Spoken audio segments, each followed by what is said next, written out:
It's going to be important to just, I'll respond to these two particular allegations that Senator McCain's made that have gotten a lot of attention. In fact, Mr. Ayers has become the centerpiece of Senator McCain's campaign over the last 2 or 3 weeks. This has been their primary focus. So let's get the record straight. Bill Ayers is a professor of education in Chicago. 40 years ago, when I was 8 years old, he engaged in despicable acts with a radical domestic group. I have roundly condemned those acts. 10 years ago, he served and I served on a school board that was funded by one of Ronald Reagan's former ambassadors and close friends, Mr. Annenberg.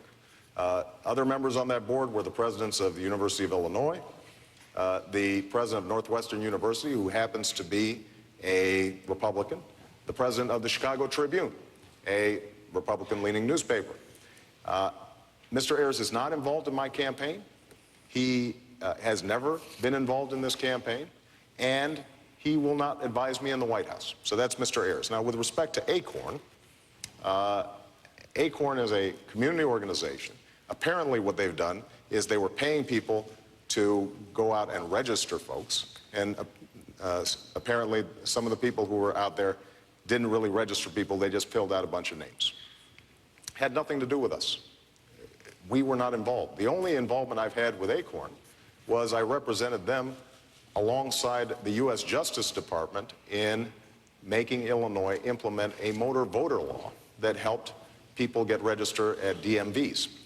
Now, the reason I think that it's important to just get these facts out is because the allegation that Senator McCain's continually made is that somehow my associations are troubling. Let me tell you who I associate with. On economic policy, I associate with Warren Buffett and former Fed Chairman Paul Volcker.